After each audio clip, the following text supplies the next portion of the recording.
Todo el mundo miente. Introducción. El perfil de una revolución. Claro que iba a perder, dijeron. En las primarias republicanas del 2016, los analistas de los sondeos concluyeron que Donald Trump no tenía ninguna posibilidad de ganar. Al fin y al cabo, había denigrado a numerosas minorías. Los sondeos y sus intérpretes nos dijeron que pocos estadounidenses veían con buenos ojos esos desplantes. Por entonces, la mayoría de los analistas de sondeos pensaban que Trump perdería en unas elecciones generales. Sus modales y opiniones, dijeron, disgustaban a demasiados votantes. Pero en realidad había indicios de que Trump podía ganar las elecciones primarias y las generales estaban en Internet. Soy experto en datos de Internet.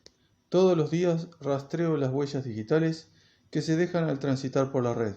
A partir de los botones o teclas que apretamos, intento entender qué queremos en realidad, qué haremos en realidad y quiénes somos en realidad. Permítaseme explicar cómo me inicié en esta atípica profesión. La historia comienza, y parece que fue hace siglos, con las elecciones presidenciales de 2008 y con una cuestión muy discutida en las ciencias sociales. ¿Hasta qué punto son importantes los prejuicios raciales en los Estados Unidos? Barack Obama fue el primer candidato afroamericano de un partido importante. Ganó las elecciones con bastante facilidad y ya los sondeos sugerían que la cuestión racial no era un factor determinante en la manera de votar de los estadounidenses. La organización Gallup, por ejemplo, hizo varios sondeos antes y después de que Obama fuese elegido por primera vez. Sus conclusiones, en general, a los votantes estadounidenses les daba igual que Obama fuese negro. Poco después de la elección, dos profesores muy conocidos de la Universidad de California, Berkeley, examinaron datos adicionales obtenidos en encuestas mediante técnicas de extracción de datos más sofisticadas. Llegaron a una conclusión similar. Y así, durante la presidencia de Obama, aquella conclusión se convirtió en una opinión generalizada para muchos medios de comunicación y en amplios sectores universitarios.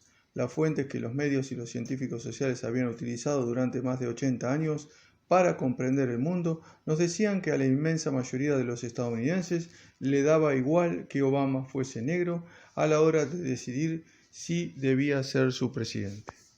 Los Estados Unidos, tanto tiempo manchados por la esclavitud y las leyes de segregación racial, por fin parecían haber dejado de juzgar a la gente por el color de su piel. Por lo visto, en los Estados Unidos el racismo tenía los días contados.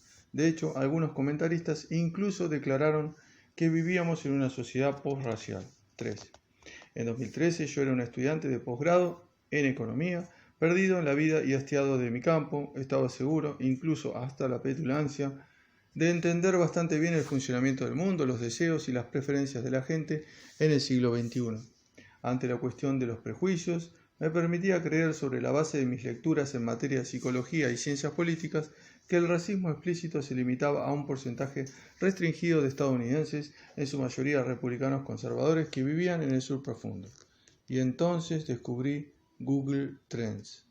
Google Trends, una herramienta que se lanzó con poco ruido en 2009, informa a los usuarios de la frecuencia con que cualquier palabra o frase se ha buscado en distintos momentos en distintos sitios. Se promocionó como una herramienta divertida que quizás permitiera a los grupos de amigos debatir sobre qué persona famosa era más popular o qué se había puesto súbitamente de moda. Las primeras versiones incluían el travieso aviso de que nadie desearía escribir su tesis de doctorado con esos datos, lo que de inmediato me motivó a usarlos para escribir mi tesis de doctorado. Por entonces, los datos de búsqueda en Google no parecían ser una fuente adecuada de información para realizar investigaciones académicas serias, entre comillas. A diferencia de los sondeos, los datos de búsqueda en Google no se crearon con el fin de entender la psique humana.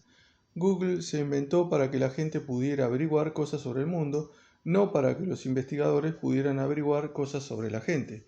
Pero lo cierto es que las huellas que dejamos al buscar conocimientos en Internet son sumamente reveladoras. Dicho de otro modo, la búsqueda de información por personas es a su vez información.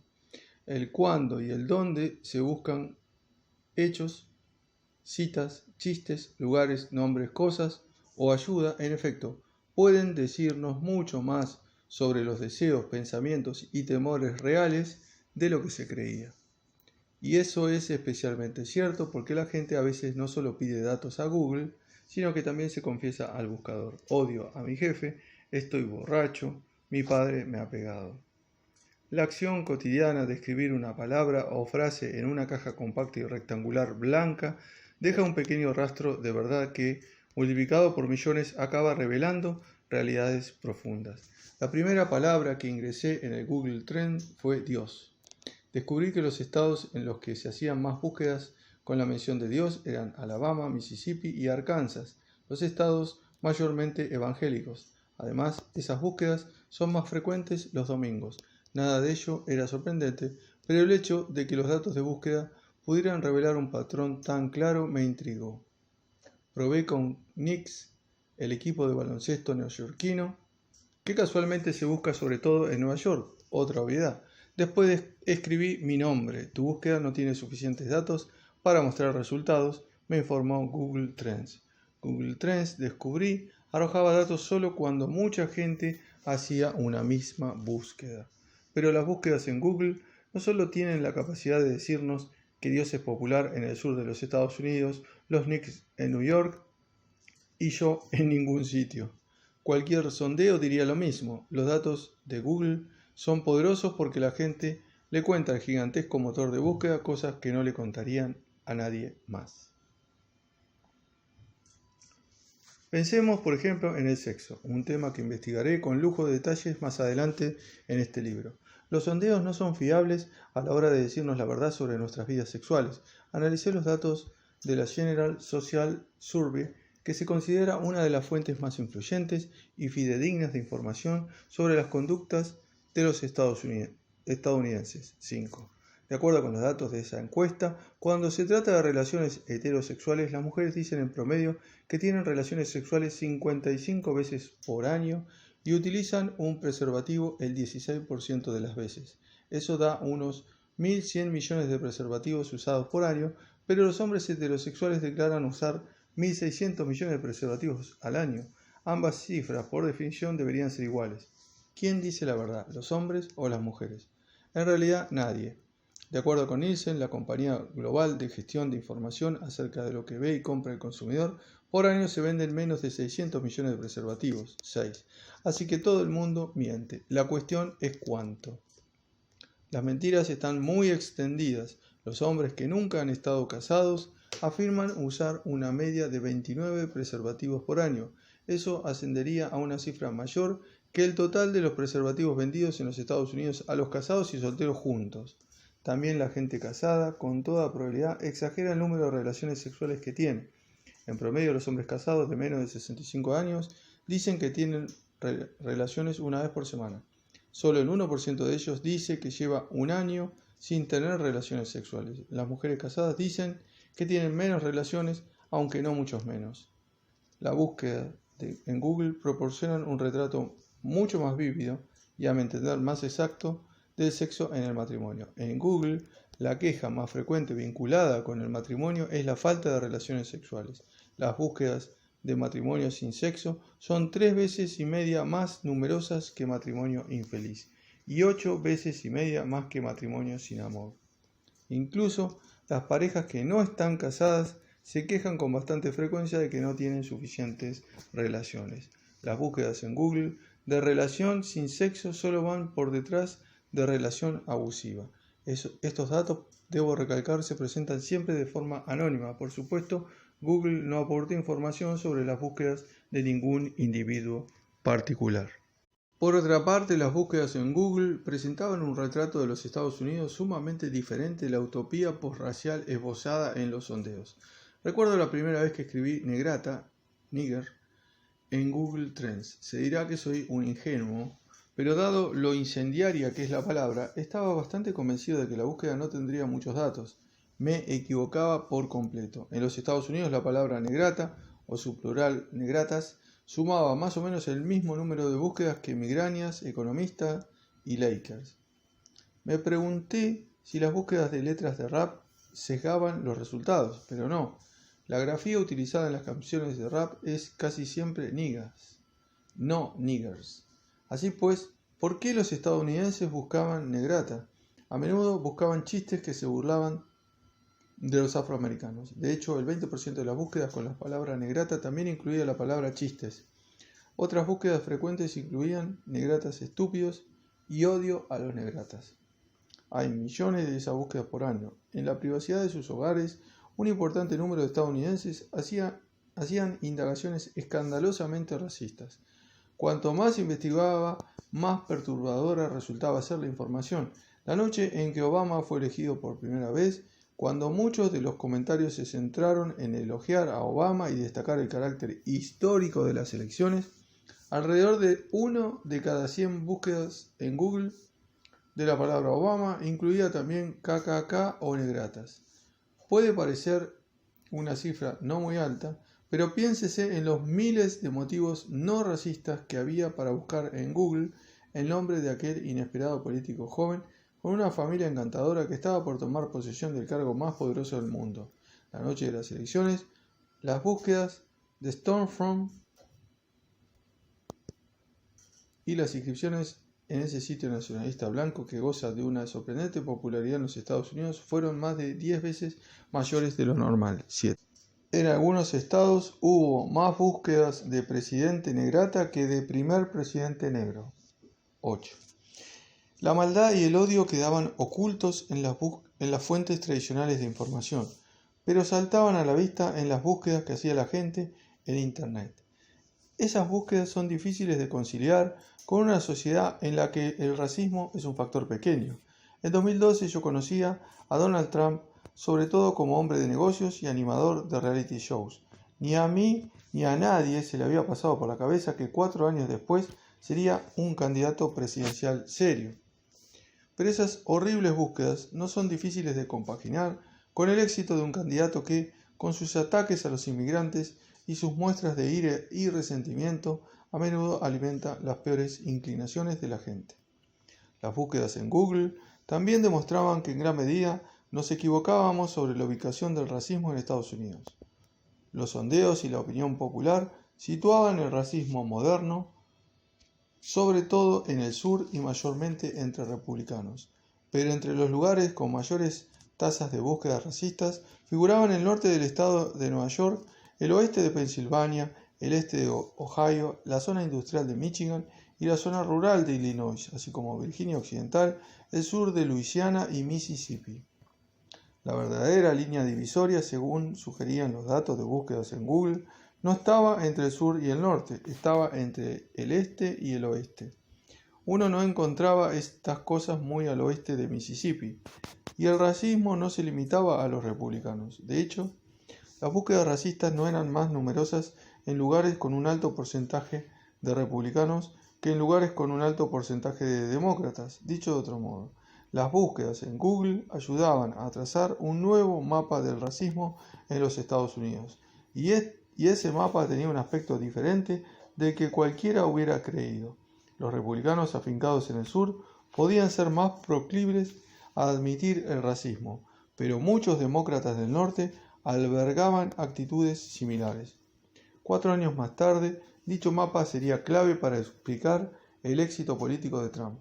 En 2012 usé el mapa del racismo desarrollado con las búsquedas en Google para reevaluar exactamente qué papel había desempeñado la raza de Obama.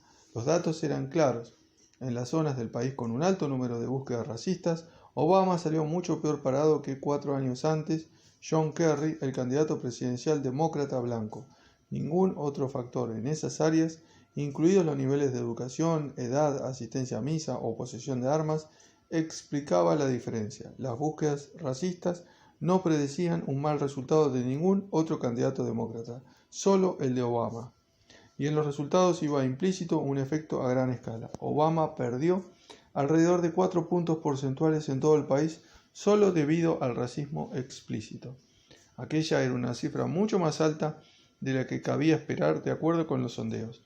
Barack Obama, por supuesto, fue elegido y reelegido presidente con la ayuda de condiciones muy favorables para los demócratas, pero tuvo que superar bastantes más obstáculos de los que era consciente cualquiera que dependiera de las fuentes de datos tradicionales, y eso incluía a casi todo el mundo. Existían suficientes personas racistas como para ayudar a ganar unas primarias o inclinar la balanza en unas elecciones generales en un año que no fuese tan favorable para los demócratas. Al principio mi estudio fue rechazado por 5 periódicos académicos. 9. Muchos de mis homólogos revisores, si me disculpan apuntar la discrepancia, dijeron que era imposible creer que tantos estudiantes albergaran un racismo tan horrendo. Sencillamente, ello no encajaba con lo que se decía por entonces. Además, las búsquedas en Google parecían un conjunto de datos muy extraños. Ahora que hemos presenciado la toma de posesión del presidente Donald Trump, mi conclusión parece más plausible. Cuanto más estudio el tema, más descubro que Google posee una gran cantidad de información que los sondeos omiten y que nos pueden ayudar a entender, entre muchísimas otras cosas, unas elecciones. Hay información sobre quiénes irán a votar. Más de la mitad de los ciudadanos que no votan dicen en los sondeos inmediatamente anteriores a unas elecciones que tienen la intención de hacerlo, lo que sesga nuestra estimación de la participación, mientras que las búsquedas hechas en Google como las frases «cómo votar» o «dónde votar» semanas antes de las elecciones pueden predecir con exactitud en qué partes del país se acudirá en masa a las urnas. Incluso, puede haber información sobre por quién se votará. ¿En serio podemos predecir por qué candidatos votará la gente en función de lo que busca? Claramente, no podemos limitarnos a estudiar qué candidatos se buscan con más frecuencia. Muchas personas buscan a un candidato porque lo adoran, otras buscan a un candidato porque lo odian. Dicho esto, Stuart Gabriel, un profesor de finanzas en la Universidad de California, Los Ángeles, y yo hemos encontrado una sorprendente clave para averiguar de qué manera planea votar la gente.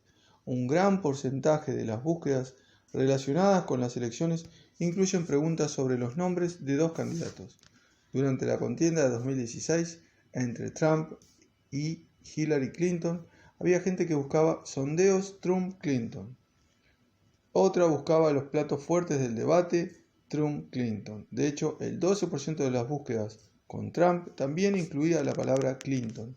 Más de un cuarto de las búsquedas vinculadas con Clinton también incluía la palabra Trump. Descubrimos que esas búsquedas de apariencia neutral en realidad pueden darnos pistas sobre el candidato al que apoya una persona. ¿Cómo? El orden en que aparecen los nombres. Nuestra investigación sugiere que una persona es notablemente más propensa a poner primero a su candidato preferido en una búsqueda que incluya los nombres de los 2 candidatos. En las 3 elecciones anteriores, el candidato que apareció primero en más búsquedas recibió la mayor cantidad de votos. Más interesante aún, el orden en que buscaba a los candidatos era predictivo del resultado de un estado particular. El orden en el que se busca a los candidatos también parece incluir información que los sondeos tienden a pasar por alto. Para las elecciones de 2012, disputadas por Obama y el republicano Mitt Romney, Nate Silver, estadístico y periodista virtuoso, predijo con exactitud los resultados de los 50 estados. Con todo, descubrimos en que los estados donde se buscaba con más frecuencia a Romney antes de Obama, Romney tuvo un mejor rendimiento que el predicho por Silver. En los estados en los que se buscaba con más frecuencia a Obama antes de Romney, Obama tuvo un mejor rendimiento que el predicho por Silver. Ese indicador podría contener información que los sondeos pasan por alto, ya sea porque los votantes se mienten a sí mismos o porque les incomoda revelar sus preferencias reales a los encuestadores. Es posible que, aunque afirmasen en 2012 que estaban indecisos, si buscaban siempre sondeos Romney-Obama o debate Romney-Obama y elecciones Romney-Obama, planeasen votar por Romney desde el comienzo.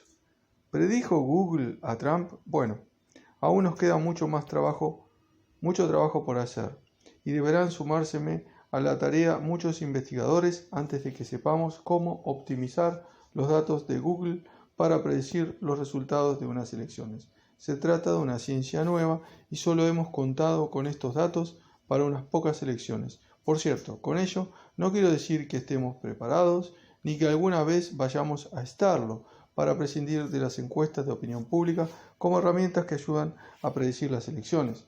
Pero sin duda en Internet hubo anuncios en muchos aspectos de que Trump sacaría mejores resultados de los predichos en los sondeos.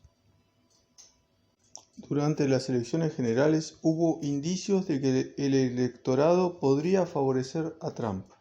Los estadounidenses negros prometieron en los sondeos que acudirían a las urnas en masa para oponerse a Trump, pero Google registró muy pocas búsquedas de información sobre cómo votar en las zonas con alta población negra. Y el día de las elecciones Clinton salió afectada por la baja participación de los negros. Incluso hubo señales de que los votantes supuestamente indecisos preferían a Trump. Gabriel y yo hallamos que hubo más búsquedas de Trump-Clinton que de Clinton-Trump en los estados clave del Medio Oeste en los que se esperaba que Clinton ganara. De hecho, Trump ganó las elecciones porque superó con creces las predicciones de los sondeos respecto a esa zona. Pero la clave principal, a mi entender, de que Trump podía ser un candidato exitoso para empezar en las primarias era el racismo oculto que había descubierto mi estudio sobre Obama. Las búsquedas en Google revelaron que un número importante de estadounidenses siguen albergando un odio y una maldad que los expertos han pasado por alto durante muchos años. Los datos de las búsquedas revelaron que vivíamos en una sociedad muy distinta de la sociedad en la que creían vivir los académicos y periodistas sobre la base de los sondeos. Revelaban una rabia repugnante y aterradora y generalizada que esperaba a que un candidato le diera voz. Con frecuencia la gente miente a sí misma y a los demás. En 2008, los estadounidenses dijeron en los sondeos que ya no les importaba la raza. 8 años después, eligieron presidente a Donald Trump, un hombre que retuiteó una afirmación falsa acerca de que los negros son responsables de la mayoría de los asesinatos de estadounidenses blancos. Defendió en uno de sus mítines a sus partidarios por haberle dado una paliza a un manifestante de Black Lives Matter y dudó en rechazar el apoyo de un ex líder del Ku Klux Klan. El mismo racismo oculto que había perjudicado a Barack Obama ayudó a Donald Trump. Es bien sabido que a principios de las primarias, Nate Silver afirmó que Trump no tenía prácticamente ninguna posibilidad de salir ganador. Conforme avanzaban las primarias y se hacía cada vez más evidente que Trump contaba con bases amplias, Silver decidió mirar los datos para tratar de comprender qué estaba sucediendo. ¿Cómo era posible que a Trump le fuese tan bien? Silver notó que las zonas en las que Trump sacaba los mejores resultados formaban un mapa extraño. Trump tenía bastante éxito en algunas partes del noroeste y el medio oeste industrial, así como en el sur. Le iba notablemente peor en el oeste. Silver buscó variables que explicaran ese mapa. El desempleo, la religión, la tenencia de armas, las tasas de inmigración, la oposición a Obama. Silver halló que el factor singular que mejor se correlacionaba con el apoyo a Donald Trump en las primarias republicanas era la medida que yo había descubierto 4 años antes, 10. Las zonas con un número mayor de apoyos a Trump eran las mismas en las que se hacían la mayor cantidad de búsquedas en Google de negrata, 11. He pasado casi todos los días de los últimos 4 años analizando los datos de Google. Esa actividad incluyó una temporada en calidad de analista de datos en Google, donde me contrataron tras enterarse de mi investigación sobre el racismo. Sigo examinando los datos como columnista y periodista de datos para The New York Times. Las revelaciones no se han agotado. Enfermedad mental, sexualidad humana, abuso infantil, aborto, publicidad, religión, salud, no son temas precisamente baladíes, y este conjunto de datos inexistente hace 2 decenios ofrece perspectivas nuevas y sorprendentes sobre todos ellos. Los economistas y otros científicos sociales siempre están en búsqueda de nuevas fuentes de datos, así que lo diré sin rodeos. Estoy convencido de que actualmente las búsquedas en Google constituyen el conjunto de datos más importante jamás recopilado sobre la psique humana. Ese conjunto de datos, sin embargo, no es la única herramienta que ha proporcionado Internet para entender el mundo. Pronto me di cuenta de que también existen otras minas de oro digitales. Descargué toda la Wikipedia, estudié perfiles de Facebook y me asomé a Stormfront. Además, Pornhub, uno de los sitios pornográficos más grandes de Internet, me brindó acceso a todos los datos con que contaban sobre los visionados y búsquedas de personas anónimas del mundo entero. Dicho de otro modo, me he zambullido en lo más profundo de lo que hoy se llama Big Data, inteligencia de datos o macrodatos. Asimismo, entrevisté a múltiples personas, profesores, periodistas de datos y empresarios que también exploran estos nuevos ámbitos. En estas páginas se mencionarán muchos de sus estudios. Tasa de búsquedas racistas. Volumen de búsquedas. Apoyo a Donald Trump en las elecciones republicanas.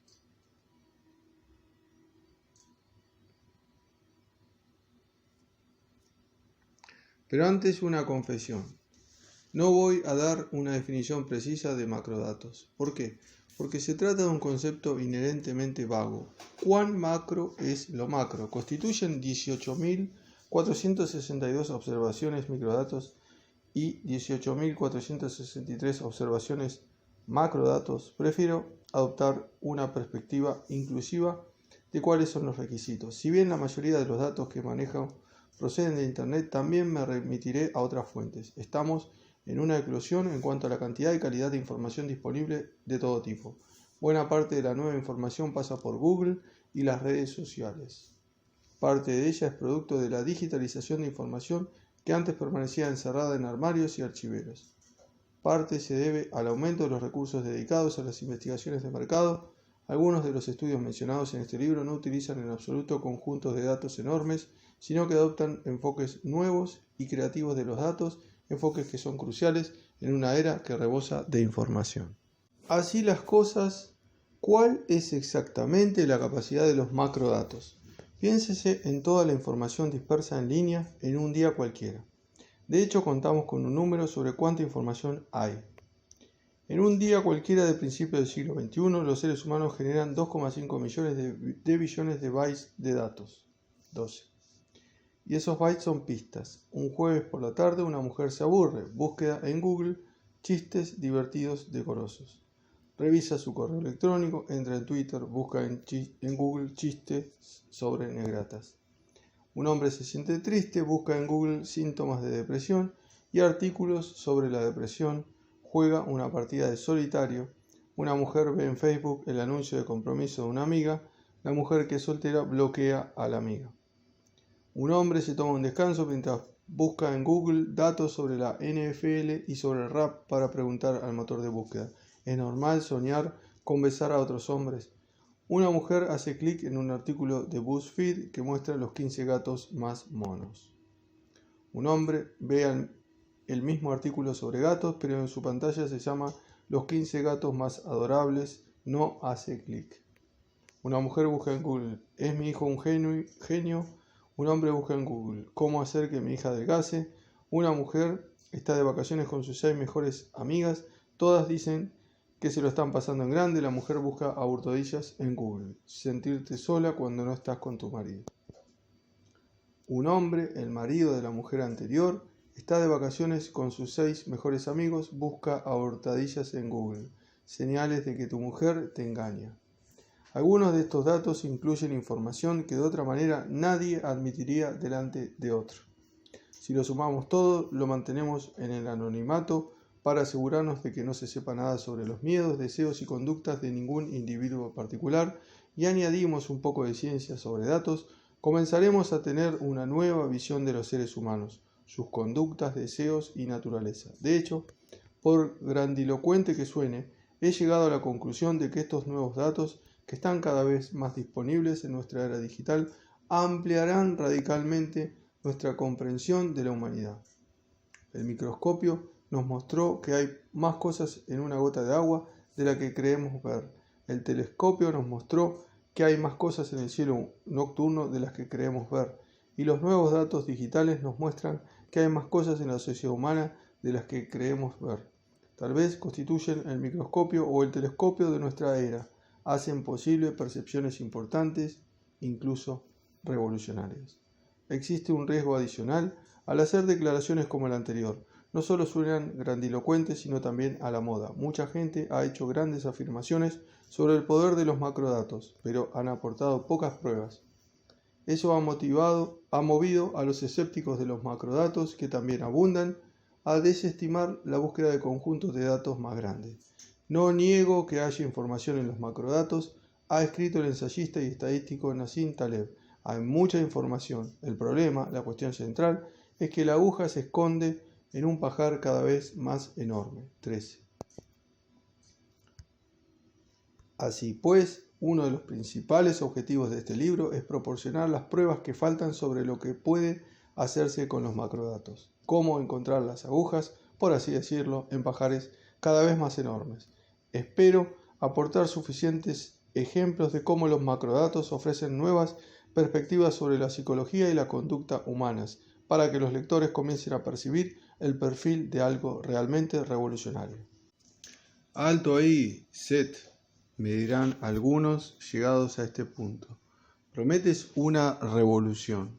Te deshaces en elogios sobre estos conjuntos de datos grandes y novedosos, pero hasta ahora has utilizado todos esos datos asombrosos, notables, impresionantes e innovadores para decirnos en esencia dos cosas: que hay muchos racistas en los Estados Unidos y que la gente, en particular los hombres, exagera el número de relaciones sexuales que tiene. Admito que a veces los nuevos datos confirman lo obvio. Si esos hallazgos parecen obvios, esperen a llegar al capítulo 4, donde expongo pruebas claras e irrefutables aportadas por las búsquedas en Google de que los hombres se preocupan mucho y se sienten muy inseguros en relación con, por increíble que parezca, el tamaño de su pene. Me parece valioso probar algo que quizá se ha intuido, pero acerca de lo que, por lo demás, se tenían pocas pruebas. Intuir algo es una cosa, probarlo es otra. Si solo permitiesen confirmar nuestras intuiciones, los macrodatos no constituirían una revolución. Por fortuna nos permiten hacer muchas otras cosas. Una y otra vez, los datos me han demostrado que el mundo funciona precisamente al revés de como creía. Los siguientes ejemplos pueden resultar sorprendentes. Se podría pensar que una de las principales causas del racismo es la inseguridad y la vulnerabilidad económica. Sería normal intuir, por lo tanto, que cuando la gente se queda sin trabajo, el racismo aumenta. Lo cierto es que ni las búsquedas racistas ni la afiliación a Stormfront aumentan cuando lo hace el desempleo. 14. Se podría pensar que la ansiedad es más alta en grandes ciudades con altos niveles educativos. El urbanita neurótico es un estereotipo famoso, pero las búsquedas en Google que reflejan ansiedad como síntomas de ansiedad o remedio para la ansiedad tienden a ser más numerosas en lugares con niveles educativos e ingresos medios más bajos, donde una parte amplia de la población reside en zonas rurales. 15. Existen tasas más altas de búsquedas sobre ansiedad en las zonas rurales del norte del estado de Nueva York que en la ciudad de Nueva York. Se podría pensar que un ataque terrorista con decenas o cientos de víctimas mortales automáticamente daría lugar a una ansiedad enorme y generalizada. Se supone que el terrorismo, por definición, infunde terror. Examiné las búsquedas en Google que reflejan la ansiedad. Busqué cuánto aumentaban esas búsquedas en un país durante los días, semanas y meses posteriores a cada uno de los ataques terroristas más importantes que ocurrieron en Europa y los Estados Unidos desde 2004. ¿Y cuánto aumentaron en promedio las búsquedas relacionadas con la ansiedad? No lo hicieron, en absoluto. Se podría pensar que la gente busca chistes más a menudo cuando está triste. 16. Muchos de los grandes pensadores de la historia han afirmado que recurrimos al humor para desahogarnos. Desde siempre se conciben el humor como un modo de sobrellevar las frustraciones, la pena y las desilusiones inevitables de la vida. Como dijo Charles Chaplin, la risa es el tónico, el alivio, el cese del dolor. Sin embargo, las búsquedas de chistes son menos numerosas los lunes, el día en que la gente dice sentirse más descontenta. Son menos numerosas los días nublados y lluviosos. Caen en picado después de una tragedia importante como en 2013, cuando 2 bombas mataron a 3 personas e hirieron a centenares más durante la maratón de Boston. En realidad, las personas son propensas a buscar chistes cuando la vida les sonríe más que cuando no. A veces, un nuevo conjunto de datos revela una conducta, un deseo o una inquietud que ni sospechaba. Numerosas tendencias sexuales entran en esa categoría. Por ejemplo, ¿sabía el lector que en la India la primera búsqueda que comienza por "mi marido quiere" es "mi marido quiere que le dé el pecho"? 17. El comentario es mucho más común en la India que en otros países. Además, las búsquedas de pornografía con mujeres amamantando a hombres son 4 veces más altas en la India y Bangladesh que en ningún otro país del mundo. 18. La verdad, nunca lo hubiera supuesto antes de ver los datos. Sigamos. Si bien el hecho de que los hombres estén obsesionados con el tamaño de su pene no es muy asombroso, la mayor inseguridad física de las mujeres, según se expresa en Google, sí resulta sorprendente. De acuerdo con los nuevos datos, el equivalente femenino de preocuparse por el tamaño del pene puede ser, pausa para crear suspense, preocuparse por el mal olor de la vagina. Las mujeres hacen casi tantas búsquedas expresando inquietud por sus genitales como hacen los hombres obsesionándose por los suyos. 19. El mal olor y la posibilidad de remediarlo, esa es la principal preocupación que expresan las mujeres. La verdad no lo sabía antes de ver los datos. A veces los datos nuevos revelan diferencias culturales en las que ni siquiera había pensado. Un ejemplo, las diferentes maneras en que los hombres reaccionan a los embarazos de sus esposas en distintas partes del mundo. En México, entre las primeras búsquedas correspondientes a mi esposa embarazada figuran frases de amor para mi esposa embarazada y poemas para mi esposa embarazada. 20. En los Estados Unidos, las primeras búsquedas incluyen mi esposa está embarazada y ahora qué, y mi esposa está embarazada, ¿qué hago? Pero el presente libro es más que una colección de datos raros o estudios aislados, aunque habrá muchos de ellos. Siendo los métodos tan nuevos y su poder explicativo tan creciente, expondré algunas ideas sobre cómo funcionan y qué los hace innovadores. También reconoceré las limitaciones de la inteligencia de datos. Parte del entusiasmo por el potencial de la revolución de los datos es infundado. La mayoría de los enamorados de los macrodatos hablan efusivamente sobre lo inmensos que pueden ser los conjuntos de datos. Esa obsesión con el tamaño de los conjuntos de datos no es nueva. Antes de que existieran Google, Amazon y Facebook, antes de que existiera la palabra macrodatos, se celebró en Dallas, Texas, una conferencia que versaba sobre conjuntos de datos grandes y complejos. Jerry Friedman, un profesor de estadística de Stanford con el que trabajé en Google, recuerda aquella conferencia de 1977. Un destacado estadístico se levantaba para hablar y explicaba que había acumulado la asombrosa y extraordinaria cantidad de 5 gigabytes de datos. A continuación, otro destacado estadístico se levantaba para hablar y empezaba diciendo: el orador anterior tenía gigabytes, eso no es nada, yo tengo terabytes. Dicho de otro modo, el foco de las charlas era cuánta información se podía copiar, no lo que se esperaba hacer con ella o qué preguntas se planeaban responder. En aquel momento, dice Friedman, me parece divertido que uno tuviera que sentirse impresionado por el tamaño de los conjuntos de datos. Sigue ocurriendo. 21. Hoy en día hay demasiados científicos de datos que recopilan conjuntos de datos enormes y dicen pocas cosas importantes.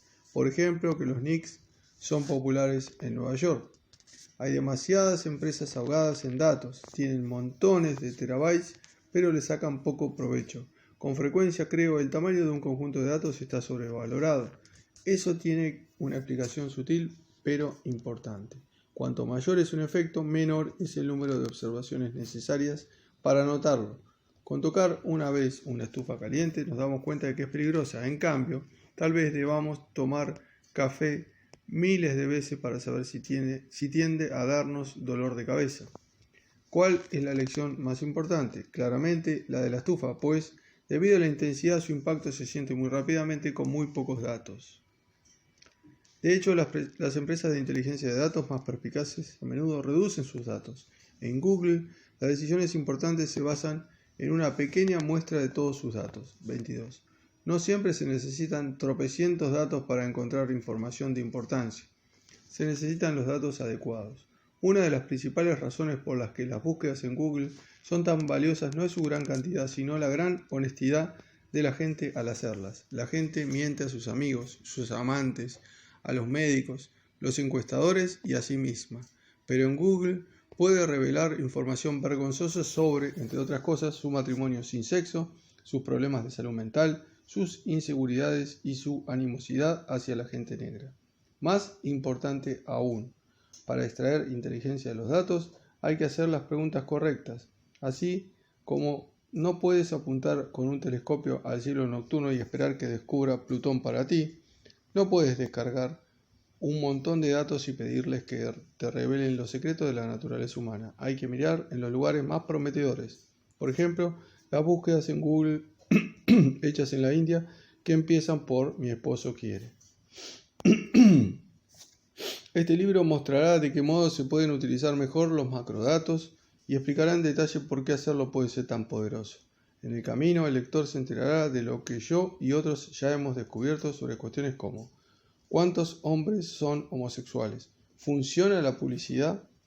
¿Por qué American Pharoah era un gran caballo de carreras? ¿Están sesgados los medios de comunicación? ¿Existen los actos fallidos?